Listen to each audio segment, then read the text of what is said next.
Hello everyone, welcome to the session. आज हम discuss करने जा रहे हैं ग्रेड 11 पॉलिटिकल साइंस का थर्ड चैप्टर इक्वालिटी।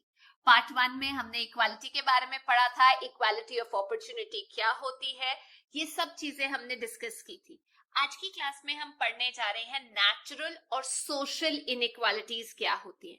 जैसे नेम सजेस्ट करता है, नेचुरल इनइक्वालिटी होती है जो किसी के इनइक्वालिटी बेस्ड हो उसकी कैपेबिलिटी और टैलेंट के बेस पे। सोशल इनइक्वालिटी वो होती है जो सोसाइटी इंपोज कर देती है। कुछ लोग एक्सप्लॉइट होते हैं, कुछ को एक्सप्लॉइट किया जाता है। तो ये एक डिस्टिंक्शन है जिसकी पॉलिटिकल थ्योरी में डिस्कशन करनी बहुत ज्यादा जरूरी है। नेचुरल इनइक्वालिटी वो होती है जो इंसानों में देखने को मिलती है because of their capability, their talent. ये जो इनइक्वालिटीज होती हैं ये अलग होती हैं सोशली प्रोनाउंस्ड इनइक्वालिटीज से जो आती है क्योंकि इनइक्वालिटी देखने को मिलती है अपॉर्चुनिटी में। एक्सप्लॉइट किया जाता है कुछ ग्रुप्स को दूसरे ग्रुप्स के द्वारा, तो मतलब अपॉर्चुनिटी भी नहीं मिली, एक्सप्लॉइटेशन भी हो रही है और इसमें सोसाइटी रोल प्ले कर रही है। सो हम ये कह सकते हैं कि ये जो है एक नेचुरल इनइक्वालिटी नहीं है। नेचुरल इनइक्वालिटी हो सकती है जब आपका जन्म हो, कितना दिमाग है, ये एक नेचुरल डिफरेंस है जिसको आप चेंज नहीं कर सकते। लेकिन सोशल इनइक्वालिटी के बारे में तो कुछ किया जा सकता है, ये तो सोसाइटी ने बनाई है। कुछ सोसाइटी जैसे हम कह सकते हैं वैल्यू करती है उन लोगों को जो इंटेलिजेंट है, इंटेलेक्चुअल वर्क करते हैं, एज कंपेयर टू वो लोग जो मैनुअल वर्क करते हैं, और उनको अलग अलग तरीके से पे किया जाता है। लेकिन अगर आप लोगों को ट्रीट कर रहे हैं अलग तरीके से कि तुम इस कास्ट से हो, इस रेस से हो, तो तुम यही काम कर सकते हो, दैट इज सोसाइटी ने इम्पोज किया है। तो ये जो तरीके के डिफरेंसेस है जिसमें सोसाइटी वैल्यू ऐड करती है, ये हमें अनजस्ट लगते हैं। हो सकता है किसी अच्छी कास्ट का इंसान मैनुअल वर्क कर रहा हो, बट दैट्स नॉट कि सोसाइटी ने किया है, इट्स जस्ट बिकॉज उसकी कैपेसिटी नहीं थी कि वो अपने इंटेलेक्ट को ग्रो कर पाए। लेकिन कुछ डिस्टिंक्शन ऐसी होती है जो हमें करनी जरूरी है ताकि हम डिस्टिंग्विश कर सके कि कौन सी चीज जो है वो एक्सेप्टेबल है और कौन सी अनफेयर इनइक्वालिटीज हैं जो सोसाइटी ने इम्पोज की है। लेकिन कई बार ये डिफरेंस करना इतना क्लियर भी नहीं होता। जैसे मैं आपको एग्जांपल दूं, कुछ सर्टेन तरीके की इनइक्वालिटीज होती है जब हम किसी इंडिविजुअल को ट्रीट करते हैं एक सोसाइटी के अंदर। स्पेशली पुराने टाइम में काफी टाइम से ऐसी एक इनइक्वालिटी बनी आ रही थी कि जो विमेन है उनको घर पे रखना है, उनको घर के काम सौंपे जाएंगे और वो एक वीकर सेक्स है, उनको प्रोटेक्शन की जरूरत है, इंटेलेक्चुअली वो ज्यादा स्ट्रांग नहीं है, उनको स्पेशल प्रोटेक्शन की जरूरत है। और जो मेन है उन्हें इंपॉर्टेंट दर्जा दिया गया था। सोसाइटी ने ऐसी डिस्टिंक्शन की थी और ये लंबे समय से चलती आ रही थी और कहीं पे जाके हमें ये लगा कि अरे ये तो नेचुरल इनइक्वालिटी है, ये तो बिल्कुल जस्ट है। मतलब नोशन ही ये सेट है। आज की डेट में भी आप अपने दिमाग में से जाके सवाल पूछो कि क्या विमेन को ऐसे नहीं सोचा जाता कि ये एक वीकर सेक्स है, they need to be protected, इनका ध्यान रखने की जरूरत है। ऐसा ही ब्लैक लोगों के साथ हुआ अफ्रीका में। जब कॉलोनियल रूल चल रहा था, वहां पे अपार्थीड की पॉलिसी चल रही थी, तो ब्लैक्स को बोला जाता था कि आप दिमाग वाला काम नहीं कर सकते, आप मैनुअल वर्क कर सकते हैं, स्पोर्ट्स में अच्छे हो सकते हैं, म्यूजिक में अच्छे हो सकते हैं।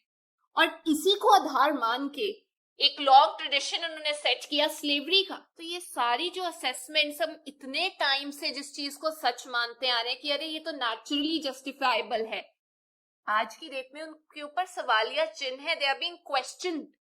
तो ये जो डिस्टिंक्शन है ये सोसाइटी ने लगाई थी बिकॉज किसी का जो रोल है वो एक लिमिटेड डोमेन तक था, किसी का रोल जो था वो ज्यादा था। तो इनबॉर्न कैरेक्टरिस्टिक्स पे नहीं आधारित था, ये सोसाइटी ने लगाया था, जो हमें काफी देर तक ये लगता रहा अरे ये तो बिल्कुल ठीक है, जस्टिफाइबल है, लंबे समय से चलता आ रहा है, मे बी ये नेचुरली इनइक्वालिटी है। लेकिन आज की डेट में इनबॉर्न इनइक्वालिटी नहीं थी ये। एक और प्रॉब्लम है आज की डेट में जो आ रही है, जो नेचुरल डिफरेंसेस होते हैं वो डिफरेंसेस, ठीक है आपका बर्थ हुआ किसी तरीके से, कोई डिफरेंस आ गया, आप दूसरे लोगों से अलग हो, बट उनको ऐसे समझा जाता है कि उनको चेंज ही नहीं किया जा सकता। ऐसा नहीं है, मतलब ऐसा नहीं है कि वो नेचुरल डिफरेंसेस को चेंज नहीं किया जा सकता। जैसे आज की डेट में मेडिकल साइंस ने इतनी तरक्की की है, टेक्नोलॉजी में इतनी तरक्की हुई है कि जो डिफरेंटली एबल्ड लोग हैं वो इफेक्टिवली काम कर सकते हैं सोसाइटी में। वो डिफरेंटली एबल्ड है, आई वोंट से डिसेबल्ड है, आजकल टर्म चल रही है डिफरेंटली एबल्ड। तो वो जो डिफरेंटली एबल्ड कैरेक्टरिस्टिक है वो उनका नेचुरल डिफरेंस था जो चेंज किया जा सकता है। कंप्यूटर की मदद से ब्लाइंड लोग देख सकते हैं, व्हील चेयर, आर्टिफिशियल लिम्स आ गए हैं जिसकी वजह से फिजिकली डिसेबल्ड या डिफरेंटली एबल्ड लोग चल सकते हैं। कॉस्मेटिक सर्जरी चल रही है आजकल। जो फेमस फिजिस्ट हैं हमारे स्टीफन हॉकिंग्स, वो चल भी नहीं सकते, बोल भी नहीं सकते, लेकिन उन्होंने कितना कंट्रीब्यूट किया है फील्ड ऑफ साइंस में। तो ये जो नेचुरल डिफरेंसेस हैं, it's not that they can not be altered. Unjust लगता है लोगों को ये बोलना कि ये डिफरेंटली एबल्ड हैं, ये जो काम करेंगे मे बी उसका फेयर रिवॉर्ड उनको नहीं मिल पाएगा, लेकिन ये अब डिफरेंस जो है इसमें ऑल्ट्रेशंस आ चुकी है।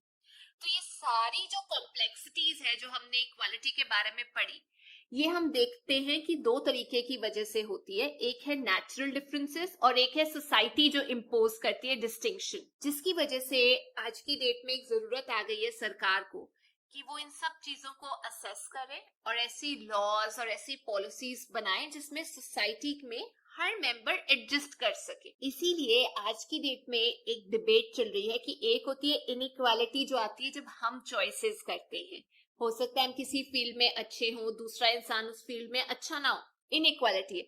लेकिन एक इनइक्वालिटी ऑपरेट करती है क्योंकि आपका एक पर्टिकुलर फैमिली में बर्थ हुआ, तो ये जो फैमिली में बर्थ है और डिस्टिंक्शन दी जाती है, ये कॉज ऑफ कंसर्न है, इसे घटाना जरूरी है। लेकिन आप जब चॉइसेस करते हैं, डिसीजन लेते हैं, उसकी वजह से जो इनइक्वालिटी आती है, that's okay, that's natural, that's acceptable. लेकिन जो सोसाइटी इंपोज करती है, दैट्स नॉट एक्सेप्टेबल। तो इक्वालिटी की 3 डायमेंशंस हैं जो आज हम पढ़ने जाएंगे। सोसाइटी इनको मिनिमाइज करने की कोशिश कर रही है, इनको आइडेंटिफाई किया जा रहा है, थिंकर्स, आइडियोलॉजिस्ट जो है इसके ऊपर काम कर रहे हैं बहुत ज्यादा। तो चलिए ये 3 डायमेंशंस जो है पॉलिटिकल, सोशल, इकोनॉमिक इक्वालिटी, इसके बारे में हम थोड़ी डिस्कशन करते हैं। सबसे पहले हम बात करेंगे पॉलिटिकल इक्वालिटी के बारे में। एक लोकतंत्र देश, डेमोक्रेटिक सोसाइटी, जहां पर पॉलिटिकल इक्वालिटी एक नॉर्मल नॉर्म माना जाता है जो दिया जाता है हर नागरिक को, क्योंकि आप स्टेट का मेंबर हो। हियर स्टेट मींस कि आप कंट्री के नागरिक हो। तो जैसे ही आप नेक्स्ट चैप्टर में जाएंगे, सिटीजनशिप पढ़ेंगे, वहां पर आप पढ़ेंगे कि सिटीजनशिप हर किसी को दी जाती है, उसके साथ कुछ बेसिक राइट्स आते हैं। Citizenship is a political right जो आपको दिया गया है, उसके साथ कुछ राइट आते हैं, right to vote, freedom of expression, कहीं पे जा सकते हैं, मूवमेंट, एसोसिएशन, जो बिलीफ आप चाहें वो फॉलो कर सकते हैं। तो ये जो राइट्स हैं ये कंसिडर किए जाते हैं सिटीजन्स के लिए जरूरी, ताकि उनको एनेबल किया जाए। जैसे खाना दिया जाता है ना बॉडी की ग्रोथ के लिए, वैसे ये राइट सिटीजन्स के लिए जरूरी है ताकि वो पार्टिसिपेट कर सके गवर्नमेंट की फंक्शनिंग में, स्टेट ऑफ अफेयर्स में अपनी वॉइस रख सके। अब ये जो राइट्स हैं ये लीगल राइट्स हैं जो हमारे कॉन्स्टिट्यूशन में दिए गए हैं सिटीजन्स को, लेकिन हमें ये पता है, पर ये जो इनइक्वालिटी है जो हम कंट्रीज में देखते हैं जब वो राइट्स देते हैं सिटीजन को, ये क्रॉप अप कर सकती है एक प्रॉब्लम। ये जो इनइक्वालिटी आती है वो इसलिए आती है क्योंकि डिफरेंसेस हैं रिसोर्सेज के अंदर, अपॉर्चुनिटी के अंदर, जिसकी वजह से सिटीजन्स को इनइक्वालिटी फेस करनी पड़ती है सोशल स्फेयर में, इकोनॉमिक स्फेयर में। जैसे आज की डेट में एक डिमांड है इक्वल अपॉर्चुनिटी के लिए, जिसके लिए बोला जाता है एक लेवल प्लेइंग फील्ड होना चाहिए। बट अगर आप सोचो इस चीज के लिए, हमारी सोसाइटी अभी इगैलिटेरियन है ही नहीं, क्योंकि हमारे पास अभी इतने मीन्स नहीं है कि जिन लोगों को हमें अपलिफ्ट करना है हम उन्हें मीन्स प्रोवाइड कर पा रहे हैं। तो freedom of belief, association, movement, right to vote, form association, freedom of expression है, लेकिन इस सबके साथ पॉलिटिकल इक्वालिटी के साथ जरूरी है कि अपॉर्चुनिटी दी जाए। इसके साथ एग्जिस्ट करता है सोशल इक्वालिटी, इसके साथ एग्जिस्ट करता है इकोनॉमिक इक्वालिटी, जो हो सकता है पूरा ना हो पाए क्योंकि हमारे पास मीन्स और रिसोर्सेज नहीं है, उसमें डिफरेंस एग्जिस्ट करता है। तो चलिए चलते हैं, अब हम सोशल इक्वालिटी के बारे में बात करते हैं। पॉलिटिकल इक्वालिटी जो हमने समझा उसके हिसाब से हो गया इक्वालिटी बिफोर लॉ, मतलब सब लोग बराबर हैं लॉ की नजर में, किसी को कोई खास अपॉर्चुनिटी, कोई खास प्रिविलेज नहीं मिलेगा। लेकिन हम ये कह सकते हैं कि ये जो पॉलिटिकल इक्वालिटी है इसे अचीव करने के लिए कुछ सप्लीमेंट भी तो होना चाहिए। मतलब पॉलिटिकल इक्वालिटी की बात कर रहे हैं तो इक्वालिटी ऑफ अपॉर्चुनिटी भी तो होना चाहिए कि सबके पास अपॉर्चुनिटी है इक्वली पार्टिसिपेट करने के लिए। अब ये इतना जरूरी है कि जो लीगल हर्डल्स है जिसकी वजह से कुछ लोग अपनी वॉइस नहीं रख पाते गवर्नमेंट के केस में, या कुछ को सोशल गुड्स डिनाई कर दिए जाते हैं, ये जरूरी है कि जो लोग इस ग्रुप को बिलोंग कर रहे हैं, इस कम्युनिटी को बिलोंग कर रहे हैं, उनको एक फेयर और इक्वल चांस दिया जाए ताकि वो कंपीट कर सके उस सामान के लिए, उस गुड्स के लिए, उस अपॉर्चुनिटी के लिए। Let me put it in easy words.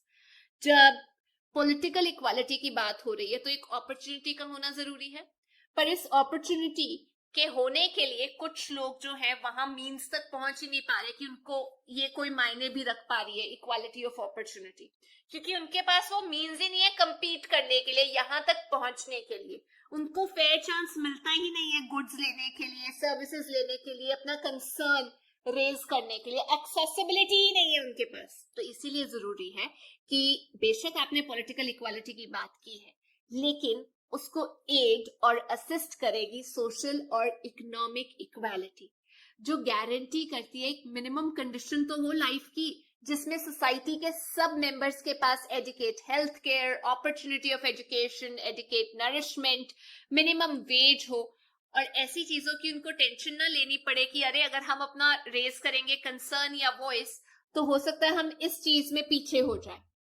अब जैसे मैं आपको एक एग्जांपल देती हूँ, इंडिया में बहुत ज्यादा टैलेंट है, इक्वालिटी ऑफ अपॉर्चुनिटी एग्जिस्ट भी करती है, लेकिन कितना टैलेंट इसमें से वेस्ट हो रहा है क्योंकि उनके पास मीन्स ही नहीं है वहां तक पहुंचने के लिए। आए दिन हम न्यूज़पेपर में ये पढ़ते हैं कि जिन्होंने आईएएस क्रैक किया हो सकता है वो किसी वीकर सेक्शन से आए हो।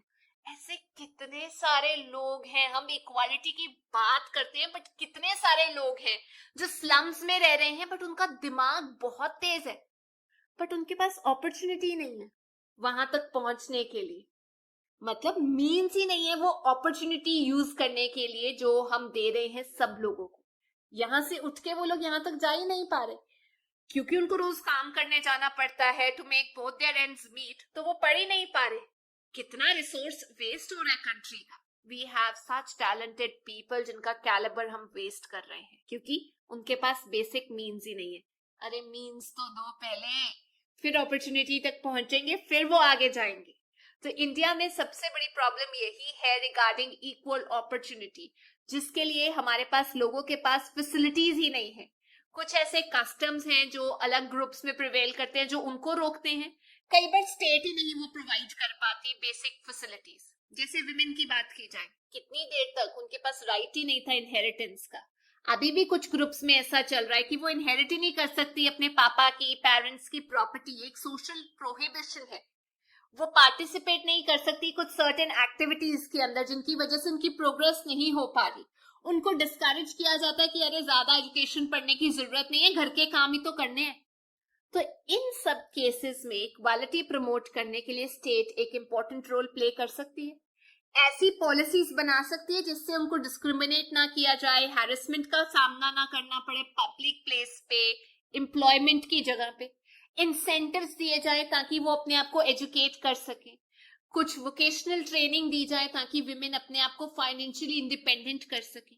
तो जो सोशल ग्रुप्स हैं, इंडिविजुअल्स हैं, ये एक इंपॉर्टेंट रोल प्ले कर सकते हैं। तो जो सोशल ग्रुप्स हैं, जो इंडिविजुअल्स हैं, वो एक इंपॉर्टेंट रोल प्ले कर सकते हैं अवेयरनेस रेज करने के लिए, इनको सपोर्ट करने के लिए, ताकि जो अपने राइट्स को यूज करना चाहते हैं वो कर पाए, उनको एक एनेबलिंग एनवायरनमेंट दिया जा सके। अगर हम ये टेबल देखें तो आप ये देखेंगे कास्ट कम्युनिटी के बेस पे कितनी इनइक्वालिटी है हायर एजुकेशन में। आप यहाँ देख सकते हैं शेड्यूल कास्ट पर 1000 लोग कितने हायर एजुकेशन को एक्सेस कर पाए हैं। मुस्लिम लोग, Hindu OBC, schedule tribes, Christian, Sikh, Hindu upper class, other religion. और इंडिया का एवरेज क्या चल रहा है पर 1000 के हिसाब से जो ग्रेजुएट्स। तीसरा केस है इकोनॉमिक इक्वालिटी, पैसे को लेकर जो इक्वालिटी होती है। देखिए इकोनॉमिक इनइक्वालिटी हर सोसाइटी में एग्जिस्ट करेगी। कुछ लोग बहुत अमीर होंगे, कुछ के पास बहुत प्रॉपर्टी होगी, लेकिन कुछ जो होंगे वो बिल्कुल लोअर स्ट्रेटा में आ रहे होंगे। अब एक तरीका तो मेजर करने का ये इकोनॉमिक इनइक्वालिटी है सोसाइटी के अंदर कि हम ये मेजर करें कि रिलेटिव डिफरेंस कितना है रिच और पुअरेस्ट ग्रुप के अंदर। Relative difference. एक और तरीका है हम एस्टिमेट करें कि कितने लोग पावर्टी लाइन के नीचे रहते हैं। ऑफ कोर्स एब्सोल्यूट इक्वालिटी जो है वेल्थ की वो नहीं हो सकती, इनकम भी सबकी बराबर नहीं हो सकती। एब्सोल्यूट इक्वालिटी ऑफ वेल्थ का मतलब सबके पास बराबर पैकेज नहीं हो सकता। जैसे सब यूट्यूबर्स बराबर तो नहीं ना कमाते, एब्सोल्यूट वेल्थ नहीं मिल सकती। हम अपनी कैपेबिलिटी, अपने टैलेंट के हिसाब से कमाते हैं। पर हम ये जरूर कर सकते हैं एक डेमोक्रेटिक सेटअप के अंदर कि इक्वल अपॉर्चुनिटी दे सब लोगों को, ताकि एटलीस्ट वो अपना टैलेंट यूज तो कर सके। पर उसके लिए भी हमें उनकी कंडीशन तो इंप्रूव करनी पड़ेगी। कुछ लोग यहाँ से ऊपर जा रहे हैं, कुछ लोग यहाँ से ऊपर जाने की कोशिश कर रहे हैं, but then there is a limitation. Education का एक्सेस ही नहीं है। इकोनॉमिक इक्वालिटी का मतलब ये है इक्वल अपॉर्चुनिटी हो, लेकिन वहीं पे इनइक्वालिटी है। इनइक्वालिटी वहां पर है क्योंकि लोग अपनी पोजीशन नहीं इंप्रूव कर पा रहे, सोसाइटी में एफर्ट डाला जा रहा है। तो चलिए, इस तरीके की इनइक्वालिटी तो हम कहीं ना कहीं सॉर्ट आउट कर भी सकते हैं, लेकिन उस इनइक्वालिटी का क्या जिसको सोसाइटी ने अप्रूव किया हुआ है, थप्पा लगाया हुआ है और जनरेशन से चलती आ रही है। एक ऐसी सोसाइटी जहां पर कुछ क्लास के जो लोग हैं वो इंजॉय कर रहे हैं ज्यादा वेल्थ, क्योंकि वो पावर में है और जनरेशन टू जनरेशन वैसे ही चलता आ रहा है, एज कंपेयर टू वो लोग जो गरीब हैं और जनरेशन टू जनरेशन गरीब ही रह रहे हैं। तो इस टाइम पे ऐसे डिफरेंसेस की वजह से रिजेंटमेंट आ सकता है, गुस्सा हो सकता है कि ये तो बिना कुछ काम किए अमीर है, टैलेंट का तो कोई मायना ही नहीं है, कोई यूज ही नहीं है, जिसकी वजह से वॉयलेंस हो सकती है।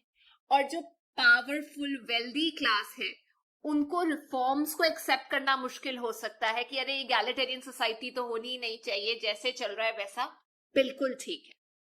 तो अगली क्लास में हम मार्क्सिस्ट, लिबरलिज्म और फेमिनिज्म के बारे में बात करेंगे। ये थी आज की क्लास। आई होप आप लोगों को समझ आ गया है। अब हम नेक्स्ट क्लास में मिलेंगे, बट अगर आपको ये वीडियो अच्छा लगा please make sure you like, share and subscribe. Will meet next, till then bye bye.